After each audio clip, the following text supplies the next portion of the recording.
Falar mal da geração Z é fácil e dá muita visualização. Inclusive, é um lugar comum que muito jornalista preguiçoso usa para bater meta de visualização de portal. Eu vou pedir pro meu editor fazer uma coisa que vai dar trabalho para ele. Desculpa, Gabriel. Mas, Gabs, tenta pegar aqui uns 10 prints, e não vai ser tão difícil quanto parece, tá, Gabs? De matérias que usam aí geração Z no título de forma negativa. E bota aqui, ó. 1, 2, 3, 4, 5, 6, 7, 8, 9, 10. É muito fácil de você fazer isso. Mas é uma coisa que ela é histórica. A gente gosta de falar mal da geração anterior da nossa. Isso é super comum. A gente adora falar mal das gerações antigas. A gente adora falar da geração que vem antes da gente. Isso já aconteceu antes. Nos anos 2000, o pessoal mais velho adorava falar mal da gente, dos millennials. A geração X foi muito mal falada pelo pessoal dos anos 90. Os hippies foram criticados, a galera ali, os baby boomers foram criticados, o jovem ele é sempre criticado e como diria já o Chorão, o jovem no Brasil nunca é levado a sério. Isso é uma coisa super comum, super recorrente. E seria muito fácil pra mim chegar aqui e fazer como todo influenciador digital faz aí, que quer recorrer a um conteúdo fácil, simples, quer chegar e falar, vamos aqui descer o pau na geração Z, vamos aqui falar sobre como a geração é fraca, sobre como homens fortes fazem tempos fáceis e como tempos fáceis fazem homens fracos e como homens fracos, como a geração Z, fazem tempos difíceis. Mas eu estudando, conversando, trocando ideia e olhando para o mundo ao meu redor de uma maneira analítica, materialista e crítica, eu comecei a me encantar por coisas da geração Z. E comecei a entender que tem coisas que essa geração faz, de pessoas mais novas, que a minha geração não teve a coragem de fazer. Que olhando hoje, eu penso, putz, como eu queria ter tido o peito de fazer isso. Como eu queria que os meus pares tivessem feito isso. Como eu queria que na minha época, esse questionamento tivesse acontecido. E, sim, não vou dizer que eu nunca critiquei a geração Z, já critiquei. Em alguns momentos. Não vou dizer que eu ainda não critique a geração Z, ainda acho que existem coisas a serem criticadas, comportamentos a serem criticados. Inclusive, é muito difícil contratar funcionários da geração Z. Mas, o Luca é da geração Z e é um ótimo funcionário. Mas para cada um Luca eu tenho 9... Eu ia falar um nome aqui, não vou falar. Acho que eu nunca contratei nenhum Enzo, então pode ser. Tenho 9 Enzos aqui que fodem minha vida. Mas... tem coisas incríveis da geração Z e esse vídeo daqui é pra explicar um pouquinho sobre como eu parei de odiar a geração Z e comecei a me encantar pelos feitos dela. E vou começar aqui falando pela primeira coisa que eu acho que é a mais louvável aqui da geração Z, né? A geração Z é uma geração que fez uma mudança cultural em questões de saúde mental. Para a geração Z, a saúde mental é um assunto de extrema importância. Isso não é à toa, tá? Eu tenho um dado aqui de pesquisas que indicam que a geração Z enfrentam níveis elevados de ansiedade e depressão. Mas na metade dos Gen Zs, né, dos Estados Unidos, eles enfrentam sintomas de ansiedade contra... são 57% do Gen Z. Eles enfrentam depressão contra 46% dos millennials. Eu tenho um dado do Brasil que aponta que pela primeira vez na história a gente tem jovens que sofrem mais de ansiedade do que jovens adultos e adultos. E qual que é o problema disso? Naturalmente, os adultos têm mais problemas de saúde mental do que os jovens. Então, quando a gente tem jovens que estão mais doentes do que os adultos, significa que a gente tem alguma coisa de errado acontecendo. Então, a gente tem jovens que estão adoecendo mais rápido por problemas de saúde mental do que os adultos. E isso causa uma série de problemas.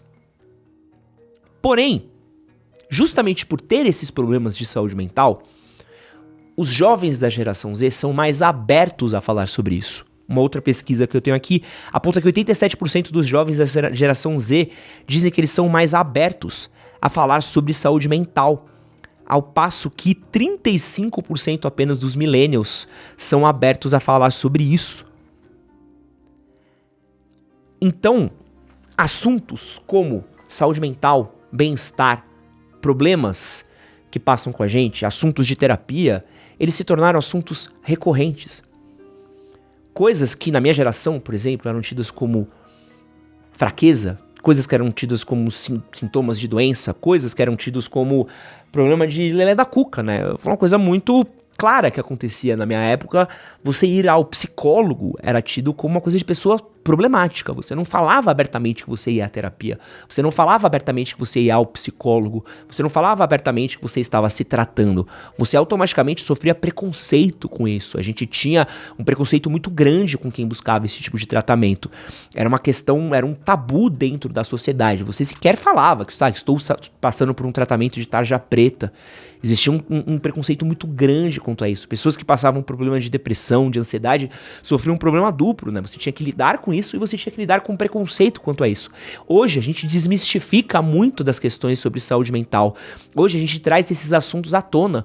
Hoje você abre, e não é incomum você abrir, né, redes sociais como o Instagram, TikTok, e você ver jovens falando sobre isso, jovens falando sobre temas de saúde mental, jovens falando sobre conversas que eles têm na terapia, jovens falando sobre, até um termo em inglês, né, o therapy talk, né, sobre o que eu conversei na terapia, sobre coisas que eu tenho conversado na terapia, até mesmo em assuntos de conversa, né, pô, estava conversando na terapia sobre isso, é uma coisa que a gente conversa inclusive, né, pô, falei na terapia essa semana sobre isso, você trazer temas de coisas que você falou na terapia, ou que o meu terapeuta me falou sobre isso, você fazer essa troca, a gente tornou o assunto de saúde mental um assunto mais comum nas conversas do dia a dia, uma coisa que não existia antes. Antes nós sofríamos calado de problemas de saúde mental, antes nós não falávamos sobre ansiedade, antes a gente não falávamos sobre depressão. Óbvio, estamos sofrendo mais sobre isso. Não precisamos romantizar isso, não precisamos transformar isso em algo legal, não é que é divertido, mas também antes a gente não falava sobre isso. Então será que antes nós sofríamos menos sobre isso? Ou a gente não quantificava, a gente não tinha número, ou a gente não falava sobre isso? O quanto que números não eram computados sobre isso? O quanto que não tinham de problemas que eram subnotificados sobre isso também? Então, a questão de saúde mental, ela se tornou uma pauta muito grande, e a priorização da saúde mental se tornou uma coisa muito grande nessa geração. Tanto que você vai ver muito jovem que coloca a saúde mental em primeiro lugar na vida, coloca a saúde mental acima de trabalho, coloca a saúde mental acima de certas relações. Vão colocar academia, exercícios como prioridade, a rotina como prioridade, o tempo de descanso, o tempo de folga, o tempo de lazer. Isso vai afetar muitas das relações que eles têm no trabalho, muitas das relações que eles têm que antes poderiam se tornar tóxicas não, cara, eu não vou me matar aqui nesse trabalho daqui porque isso tá fazendo mal pra minha saúde mental. Não vou me burnoutar aqui. Não, eu não vou ficar nessa relação tóxica porque, sim, eu preciso estar com minha cabeça boa, porque senão eu vou ficar mal, eu vou ficar doente, eu não quero sofrer de ansiedade, eu não quero sofrer de depressão. Essa geração, ao mesmo passo que ela torrou com telas, ela se torrou imersa em celular, imersa em tablets nas mesas de jantar, imersas em Nickelodeon, Fox Kids, TV Globinho ou, sei lá, telas de computador, ela também está sofrendo muito por isso, né, os níveis de ansiedade, déficits de atenção e tipo de coisa, ela também tem entendido os efeitos disso e está tentando remediar isso. Então, eu acho que é uma grande feito por o quanto que essa geração tem trazido esses temas de saúde mental, ao passo de que essas conversas de saúde mental, elas têm levado esse assunto para outras gerações também. É uma revolução da saúde mental que a gente tem passado agora, que tem ido para várias outras escalas também. Nunca se falou tanto sobre saúde mental na nossa sociedade como se fala hoje em dia.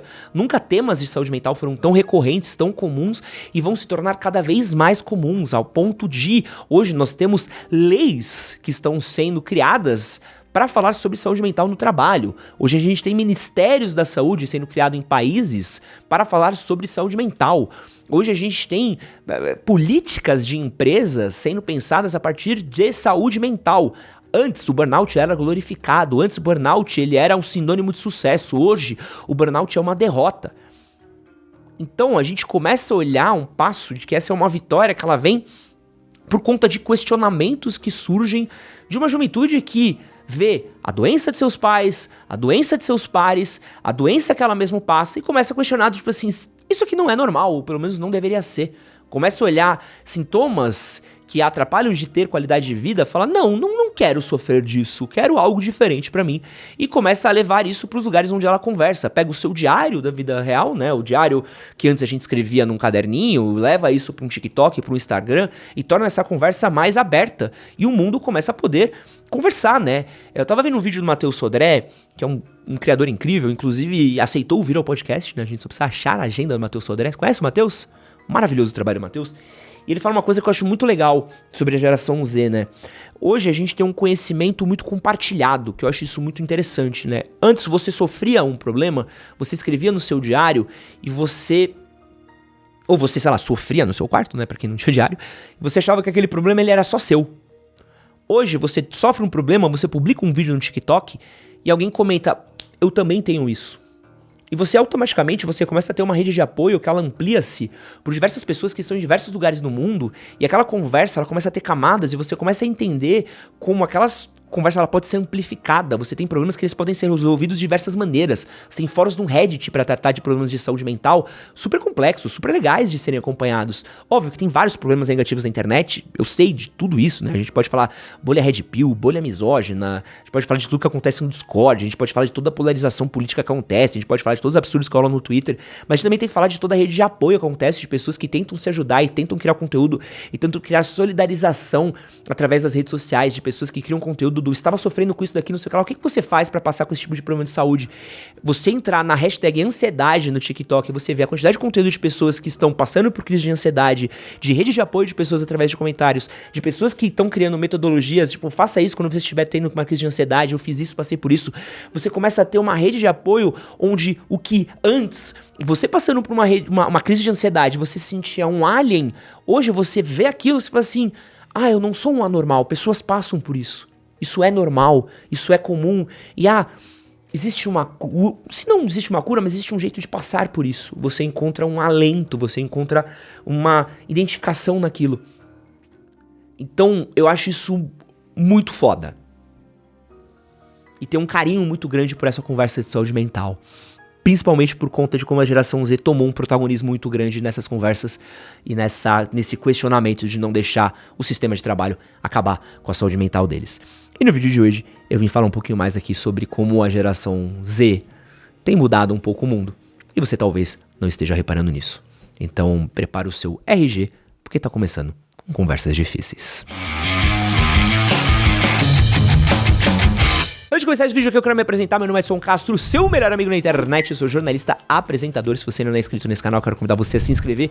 Esse é meu novo canal, não é o canal antigo, não é o canal falecido. Estamos indo a rumo a 300 mil inscritos, então conto com você nessa nova etapa, nessa nova jornada.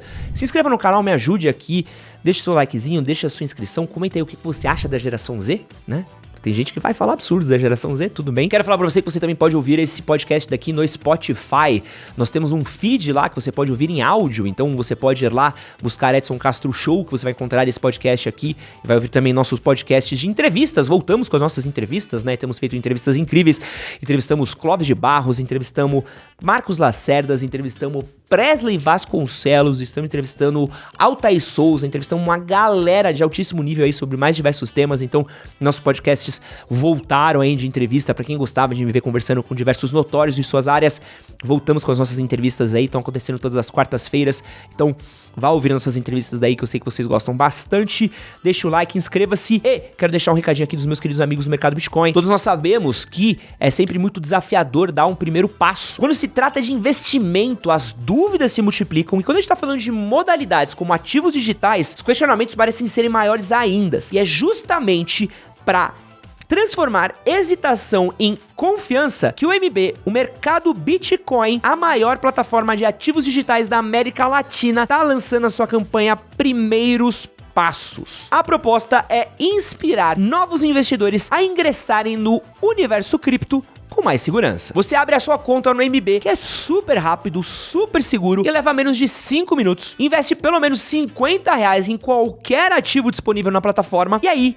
em até 7 dias, você recebe R$25 de crédito diretamente na sua conta do mercado Bitcoin para você investir como você quiser. Mas lembrando, você precisa investir os seus R$50. Não adianta deixar parado na sua carteira não, tá? Essa é aquela chance de você que sempre teve uma curiosidade de investir o seu dinheiro, de começar um investimento em ativos digitais, mas nunca soube por onde começar. Dá o seu primeiro passo. O mercado Bitcoin é a maior plataforma de investimentos digitais da América Latina, com mais de 4 milhões de clientes. Os caras são referência em transparência e trabalham em conformidade com os principais órgãos reguladores do Brasil, como a Anbima, o CVM e o Banco Central. Faça sua conta no MB com o QR Code que tá aqui na tela ou no link que tá na descrição do vídeo e no primeiro comentário fixado. Antes de eu começar isso aqui, eu quero só explicar quem é a geração Z, né? Então, estima-se aí que a geração Z são os jovens que nasceram entre 1997 a 2012.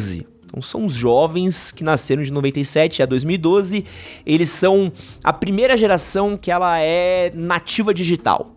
É a primeira geração que ela já nasce com o advento de computador, de internet, então não existe um mundo não digital para a geração Z.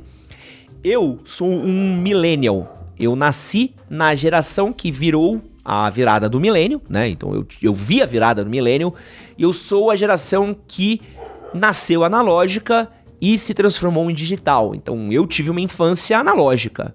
Eu até meus 13 anos de idade não tinha computador, então mal tinha internet. Fui ter internet com banda larga aos 18 anos de idade.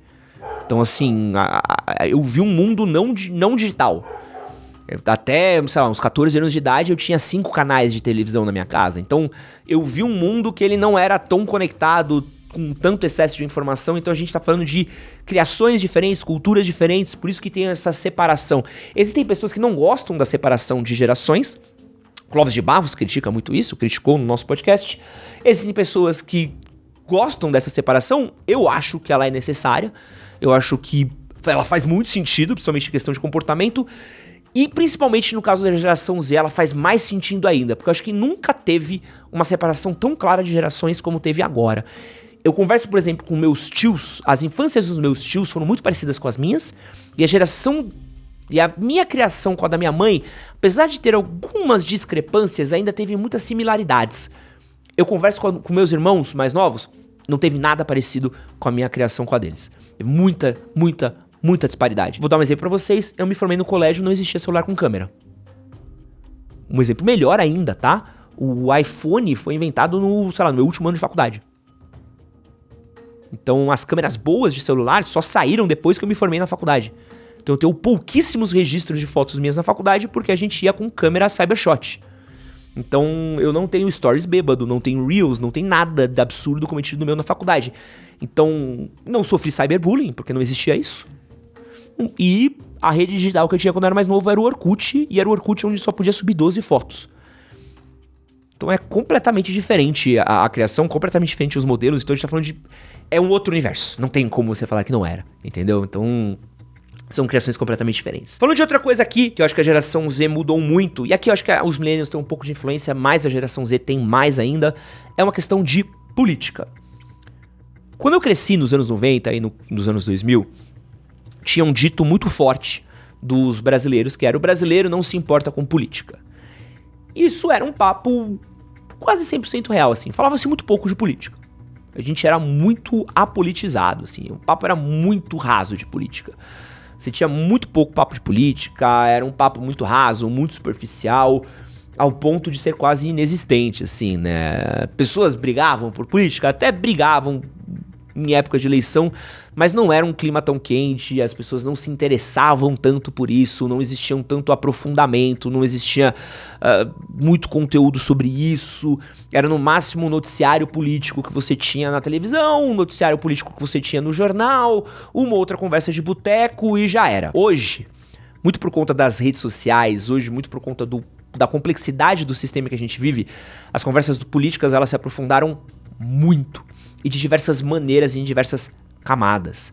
Hoje você tem muito conteúdo sobre política, você tem um aprofundamento muito forte sobre política, e a gente tem entendido cada vez mais o quanto que a política, de diversas formas, por mais que você odeie política, ela é importante para a nossa existência. Então você entender o quanto que as decisões de um ministro da economia afetam a compra de um hobby seu. Pô, eu gosto muito de videogame. Ah, eu odeio política. Mas uma canetada lá em cima afeta um hobby seu.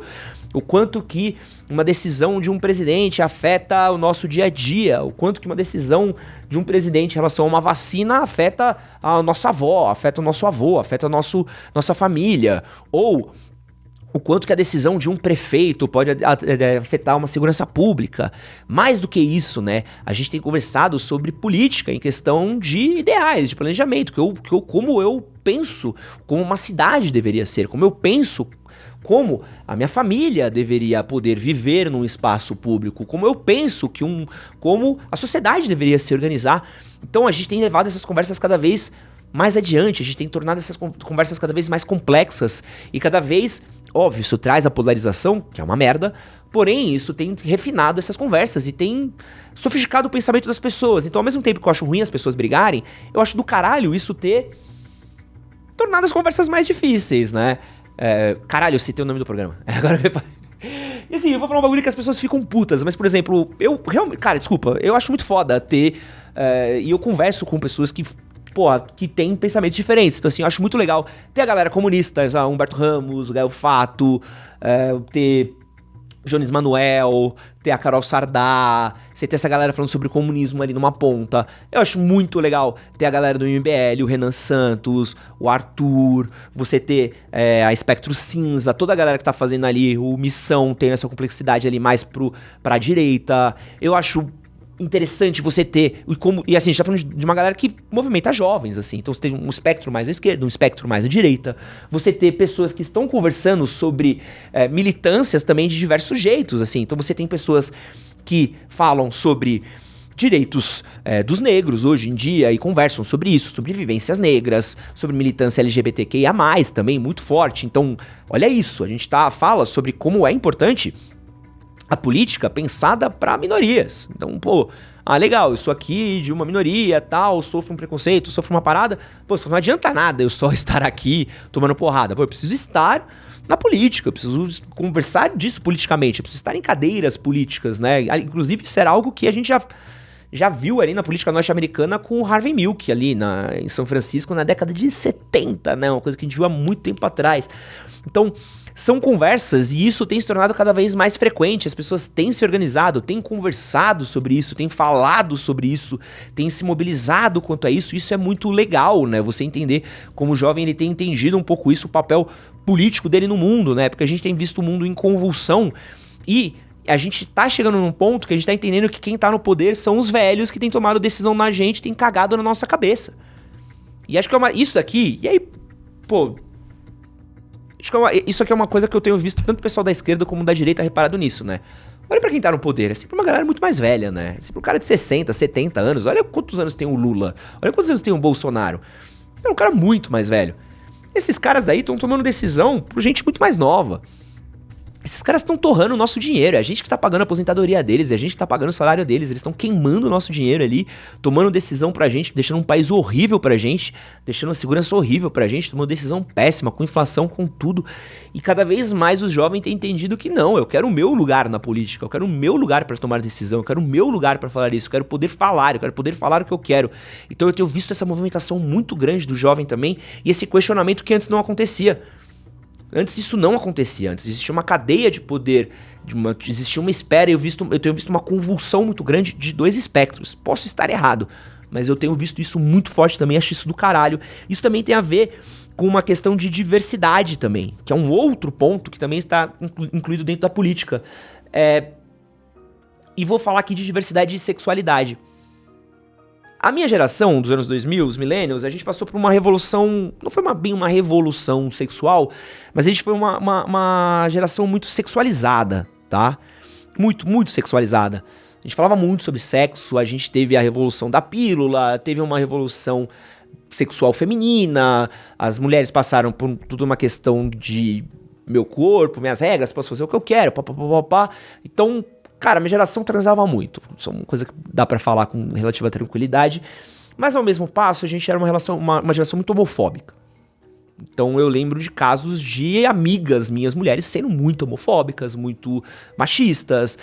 Você tinha ainda umas estruturas de relacionamento muito quadradas, né? Muito tipo, você começa a ficar, você precisa namorar, casar, ter filhos, então tinha essa cobrança, o tempo que você tá ficando. Então eu lembro, sei lá, na época da faculdade, ao mesmo passo que tinha muita putaria, a partir de determinado momento que você ficava muito tempo com a pessoa, tinha uma cobrança do, e aí, você não vai namorar? Então era muito quadradinho, era muito formulaico, né?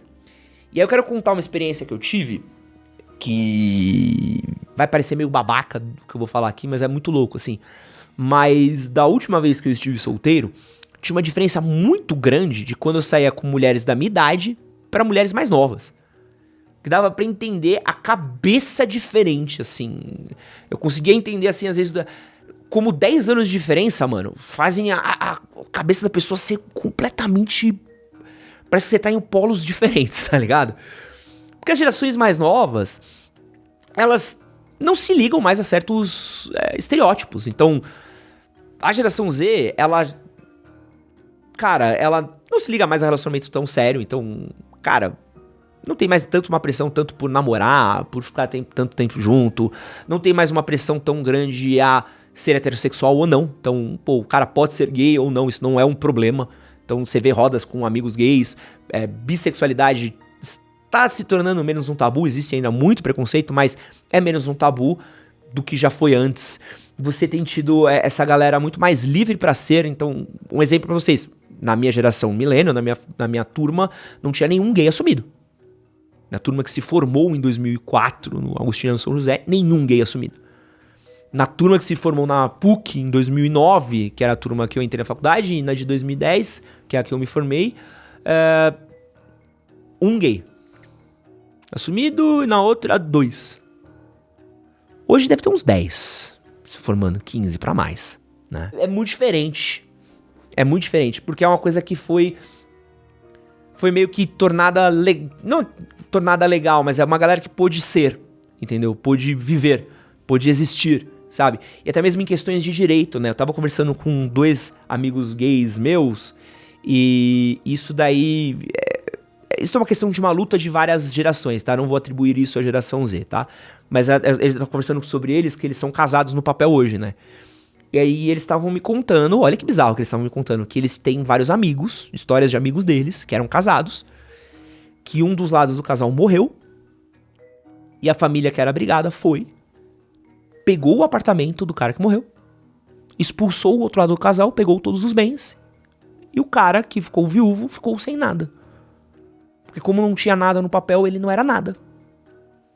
Então imagina você, o amor da sua vida morreu, você era casado com aquela pessoa, você dividiu a vida com ela, você era daquela casa, você é expulso da casa porque você não é nada pra sociedade. E aquela família que não gostava de você porque você era o marido do filho dela, você foi expulso e você automaticamente perdeu o seu espaço no... Então, isso já foi uma coisa. E pra geração Z isso não é uma coisa. Pra geração Z isso... Tanto que hoje em dia você fala, o fulano é gay. Pra geração Z é tipo... Oi, Às vezes fala, o fulano é hétero. É mesmo? Parece até ser careta, né? Então eu acho isso muito louco, o quanto que isso a gente perdeu um pouco disso, né? Isso dá uma liberdade maior pras pessoas, isso dá a permissão de você ser quem você é. A minha geração brigava muito com isso, né? Desse tabu, dessas regrinhas, dessa coisa muito rígida do você tem que ser tal, você tem que ser isso, você tem que fazer isso. Eu sei que muita gente vai reclamar, muita gente que é mais conservadora, que acha que, não, porque era isso que mantinha, porque era isso. Eu acho que existe, eu sei que certa ordem é importante para a sociedade, eu sei que tem certas estruturas que são importantes também, mas eu acho que a liberdade também era muito importante, né? Eu acho que o direito das pessoas serem a potência de quem elas são, o direito das pessoas poderem amar, o direito das pessoas poderem serem livres, o direito das pessoas poderem gostar de quem elas gostam, é muito importante também, porque ao mesmo passo que eu sou uma pessoa conservadora ao ponto de defender a família, eu quero casar, eu quero ter filhos e acho isso sagrado, eu sou uma pessoa progressista ao ponto de achar que eu quero que meus amigos possam dar a bunda e ser felizes com os namorados deles e do jeito que eles são. E acho que uma coisa não exclui necessariamente a outra, né? E acho que a geração Z normaliza isso e acho isso do caralho. Mas o ponto que eu quero falar aqui que a geração Z está fazendo uma revolução é no trabalho. A geração Z está revolucionando o trabalho. E se você... millennial está reclamando da geração Z, você deveria parar um pouco e repensar o que você está fazendo. Por quê? A geração Z, ela é muito menos idealista e muito mais pragmática do que os millennials em relação às suas carreiras. A geração Z, ela entra no mercado de trabalho já tendo visto seus pais que passaram por empresas, por longas carreiras, com promessas que não foram cumpridas, E entendendo que, pô, peraí, eu vou aqui ter sentimento de dono, vou trabalhar enquanto eles dormem, eu vou vestir a camisa da empresa e o que vai vir, né, a recompensa não vai ser tão grande quanto prometem. Então, eles já entram com o pé atrás, focados em outras coisas que a nossa geração não entrava, que a minha geração pelo menos não entrou. Então a geração Z, ela entra com o trabalho de uma maneira muito pragmática. Me pague, eu trabalho, eu vou embora. Estou aqui pelo dinheiro, quero ter qualidade de vida e só. Ponto. E existiu uma cultura que ela foi muito alimentada ao longo do tempo, e na geração millennial isso foi muito exponencializado, né? De que era a cultura, e eu posso falar isso porque eu vivi o furacão dessa cultura, né? Do você tem que ser grato por ser contratado. Você tem que ser grato de estar aqui. Você tem que ser grato por estar na nossa empresa. Você tem que ser grato de estar trabalhando aqui. Você tem que trabalhar, você tem que merecer estar trabalhando. Trabalhe duro para merecer o seu salário. Trabalhe duro para estar aqui. Faça por merecer. Faça o seu chefe reparar em você. Quase como se o seu trabalho fosse um favor para a empresa. E não como se você estivesse vendendo uma hora de trabalho para você. E como eu disse, a geração Z ela já é muito questionadora em relação à saúde mental. Então ela já entra entendendo que pô, peraí. Eu tô gastando minha saúde, tô gastando meu tempo, eu tô me fudendo de saúde mental e você quer que eu agradeça você? Não, é o caralho. É o caralho. Me demite então. Então ela vê essas questões que a gente teve de reformas trabalhistas, flexibilização de empresas, flexibilização de coisas de carreira, o plano de carreira como ele foi sendo quebrado, até mesmo essa questão que antes a gente tinha essa promessa, né? Foi justamente aí essa ruptura que não podia ter acontecido que fudeu tudo, né? Porque antes dos millennials você tinha essa coisa das longas carreiras em empresas, né? Você ficava 10, 20, 30 anos numa empresa e eu conhecia pessoas que ficaram... Pô, eu tinha amiga minha que ficou 15 anos numa empresa. Tem uma amiga minha que inclusive tá há 20 anos numa empresa. Só que assim, essa minha amiga de 15 anos foi demitida, pá. E aí agora ela tá pulando de empresa em empresa. E eu tenho poucos amigos que agora já estão há muito tempo em empresa, porque ninguém mais consegue. Porque as empresas já não permitem mais isso. Então a geração Z, ela olhou pra gente, olhou e falou assim, ó o que tá acontecendo. A galera sendo demitido vai, demitido não vai, demitido não vai. Então eu vou entrar com sentimento de dono, entrar vestindo a camisa? Não, esse cara vai me fuder, a primeira chance ele vai me demitir. Então ele já entra com o pé atrás. Então ela já não vai entrar querendo trabalhar das 9 às 6, das 9 às 8, das 9 às 10. Pô, vou falar uma coisa pra vocês que acontecia em agência de publicidade. Vocês vão ficar loucos. Isso acontecia em agência de publicidade e redação, que é o ambiente que eu trabalhei e que eu conheço mais. Você tinha que chegar antes do seu chefe. Então o seu horário é, sei lá, 9 da manhã. Ninguém respeitava muito o horário de entrar. Então, sei lá, o seu chefe às vezes entrava, sei lá, às 10. Você precisava chegar antes do seu chefe. Se você não chegasse antes do seu chefe, você se fudia. E você só saía depois do seu chefe. Você consegue entender isso? Você tinha que chegar antes do seu chefe e você só podia sair depois do seu chefe. Então tinha dia na redação de dar, sei lá, 7h30, filha da puta do chefe tá lá enrolando e a galera lá. Dali. Já teve vez de eu sair um pouco mais cedo que eu tinha coisa pra resolver, tinha encontro, o cara tirar a cabeça da sala dele e falar assim, você tá desmotivado? Tô saindo mais cedo hoje? Nesse pique, assim, eu tenho amigos que trabalhavam como criativo de receber ação pra cliente de um dia pro outro, dele virar a noite na agência. Tipo, virar madrugada, assim, comer pizza na agência, ficar até, tipo, lá, 6 da manhã fazendo arte, porque o cliente precisava receber 10 da manhã no dia seguinte, porque a galera mandou, o atendimento mandou pra ele... sei lá, no meio da tarde do dia e ele não ia conseguir entregar. Então a geração Z, ela já não aceita mais isso. Ela já não recebe isso bem. E aí você tem o quê? Uma parada, uma informalização dos empregos também, que vai tornando o cara, tipo assim, pô, então você já não dá carteira de trabalho pro cara. Então o cara já não tem por que ficar preso àquela empresa. Então o cara sabe que ele vai sair, ele não vai ter direito, então pra ele, não tem por que ele ficar preso naquilo. Então a geração Z já não tem mais esse compromisso. Você uberizou os trabalhos. Então, cara, às vezes, assim, você vai pagar um salário mínimo. Olha que doideira. Muitas pessoas hoje, elas questionam se compensa mais pra ela trabalhar no Uber, no iFood, do que ficar numa empresa. Vou trabalhar aqui no mercado do seu Zé, ser tratado que nem um corno, ou vou fazer Uber e iFood e trabalhar no horário que eu quero, poder parar, poder descansar se eu quiser, Porque no Uber vai ser foda, no iFood vai ser foda, vai ser uma merda. Mas se eu quiser parar, eu paro. No mercado do seu Zé, se eu paro, eu tenho um corno barrigudo, bigodudo, gritando na minha orelha. Qual que é melhor? Eu trabalhar por conta ou com um barrigudo gritando na minha orelha que nem um corno, que acha que é dono de um senhor de engenho do caralho?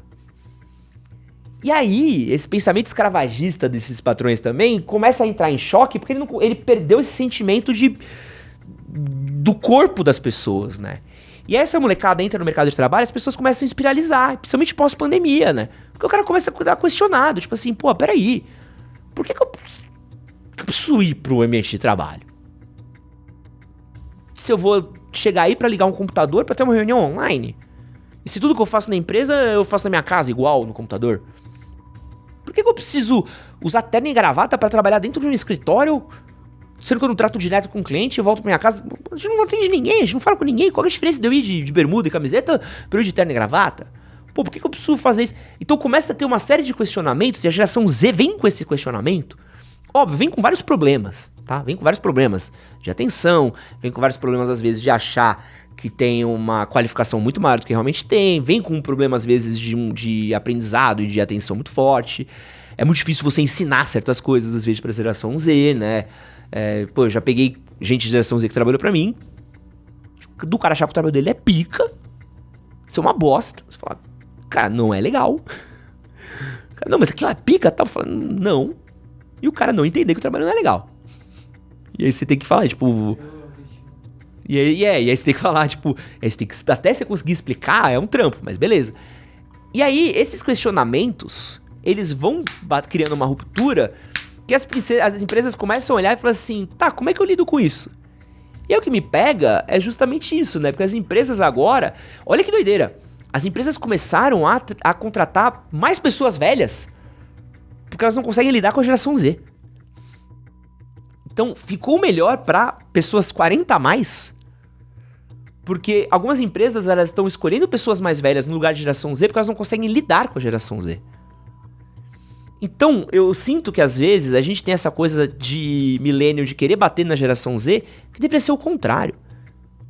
A gente deveria olhar pro que a geração Z tá fazendo e a gente deveria abraçar um pouco dos questionamentos deles e entender que muito do que eles estão tentando fazer, do que eles estão falando, é questionar estruturas que realmente precisam ser questionadas.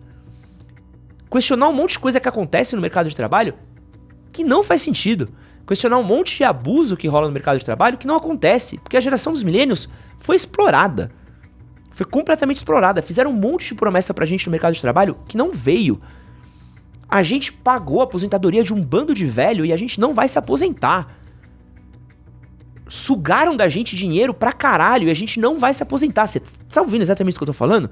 A gente pagou a aposentadoria pra um bando de militar, a gente pagou a aposentadoria pra um bando de político, pra um bando de juiz, pra um bando de filha de general, pra um bando de gente. A gente não vai se aposentar, a gente pagou um bando de imposto pra um bando de gente desviar, a gente não vai ter esse direito a isso. A gente trabalhou pra cacete, abrimos mãos de família, abrimos mão de saúde mental, só pra ter problema de burnout, de saúde mental. Abrimos mão de guardar dinheiro, sabe? Ou até mesmo abrimos mão de uma série de coisas pra pagar remédio, pra pagar nossa saúde mental. E aí na nossa hora de comprar imóvel, a gente tá pagando o imóvel mais caro da história, com a inflação mais alta da história, que faz com que a gente não tenha acesso a crédito. Que faz com que o parcelamento de um apartamento às vezes saia pelo preço de 2. A gente se mata de trabalhar que nem uns cornos pra ver o salário mínimo, pra ver seu chefe passando as férias no meio de ano na Disney, as férias de final de ano na Europa, pra falar pra você que as coisas estão difíceis. Mas o CEO ganhando bônus milionário todo ano. A gente viveu a cultura do startup, onde o funcionário tinha o salário atrasado, mas o dono da startup, cada aporte novo, trocava de carro. E aí quando vê a geração Z questionar tudo isso, você fala, foda essa merda dessa geração. É o caralho, tu tinha que abraçar essa geração e falar assim, vambora, vamos botar fogo nessa porra, vamos questionar mesmo essa merda mesmo. Pô, o salário não tá legal, quiet quitting. Pô, salário mínimo, esforço mínimo. Pô, não tem cultura de promoção na empresa. Pô, vou pra empresa do lado. Recebi uma oferta melhor, vou pra outra empresa. Pô, mas e E a família? A família é que eu tenho em casa, é que tá no meu RG. Ó, amo vocês, do caralho. Foda, tenho muito carinho, muita educação. Velho, se você não consegue bancar aqui, a gente tem conta pra pagar. A gente tem sonho pra realizar. E é foda de falar isso. Porque eu tô falando isso porque eu tenho funcionários. O Luquinha tá aqui atrás, tem pessoas aqui. E eu tento honrar eles com o quê? Com pagamento. Com qualidade de vida. Luca, tá doente? Falei, Luca, se estiver doente, não venha. Luca, precisamos resolver tal coisa. A gente tem que entender que são seres humanos, não são bicho, não é gado, não é um número na máquina, é gente. Só que ficam tratando a gente que nem número, porque quando tem layoff, ninguém pensa, né? É número, é corta, foda-se, uberiza, corta, trata com iFood, trata com não sei o que lá. Trocam, te botam num PJ safado, que muita gente acha que o PJ é a melhor solução, mas botam um PJ safado pra você ganhar muito menos que você ganhava com carteira assinada, só que sem metade dos direitos que você tinha. E ainda te jogam como se fosse em vantagem.